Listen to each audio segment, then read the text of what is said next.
બહુ જૂની ને જાણીતી, આપણે લોકો ભણતા ત્યારની વાત, કે સંત જ્ઞાનેશ્વર પાસે જો કોઈ કહે છે કે ભાઈ મારું સંતાન છે એ બહુ ગોળ ખાય છે, આપ એને સમજાવો કે ગોળ ન ખાય. સંતે કહ્યું કે 1 અઠવાડિયા પછી આવો, હું ચોક્કસ એને સમજાવીશ. 1 અઠવાડિયા પછી ગયા એટલે બહુ સહજતાથી જ્ઞાનેશ્વરજીએ પેલા નાના છોકરાને કહ્યું, બેટા ગોળ ન ખવાય, હવેથી ગોળ નહીં ખાઈશ, બરાબર? પેલા માતા પિતાને આશ્ચર્ય થયું કે આટલું કહેવા માટે 1 અઠવાડિયું કાઢ્યું.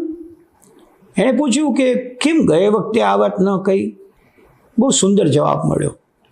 ગયે વખતે આપ આવ્યા ત્યારે હું પોતે પણ ખૂબ ગોળ ખાતો હતો, અને હું જ્યાં સુધી ગોળ ખાતો હોઉં ત્યાં સુધી કોઈને હું એમ ન કહી શકું કે બેટા તું ગોળ નહીં ખા.